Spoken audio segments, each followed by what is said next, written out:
c'est que finalement le juif religieux craint Dieu.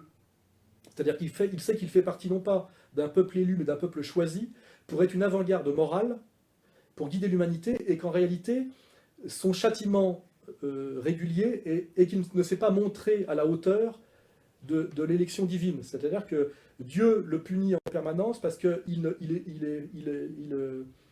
comment dirais-je, il ne se montre pas à la hauteur de l'élection. Et qu'en fait, le juif religieux est un type qui craint Dieu et qui se pose en permanence le problème de n'être pas au niveau. Voilà.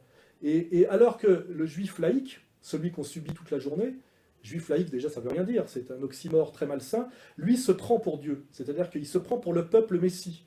Et lui c'est l'arrogance totale, et qui est en dernière instance, on le remarque, une arrogance tribale. C'est-à-dire, je suis juif donc je suis supérieur, voilà. Hein, et vous me devez l'allégeance parce que j'ai des prix Nobel et parce qu'il y a eu la Shoah. Voilà. Et en fait, il y a un contresens total entre le peuple choisi du juif orthodoxe, qui lui est un combat avec lui-même pour s'élever au niveau comment dirais-je, pour être à l'image de Dieu, ce qui est un travail permanent d'étude et de modestie, et le juif laïque, donc qu'on subit toute la journée en France, qui se prend pour Dieu, c'est-à-dire qui a intégré finalement, l'air de rien, un espèce de suprémacisme tribaliste qui fait un être d'un narcissisme inouï, d'une arrogance inouïe et d'un mépris inouï. Voilà. Et je dis donc, comme le dit bien Atzmon, le problème aujourd'hui, c'est le juif laïque. Hein.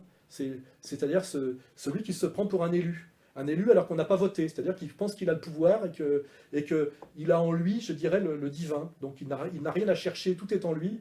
Hein, il a le doute, comment dirais-je, le doute grec, la saine utilisation du logos, le questionnement sur soi, le respect des autres ou même son rôle de guide moral. Tout ça a été perverti pour devenir un petit con arrogant.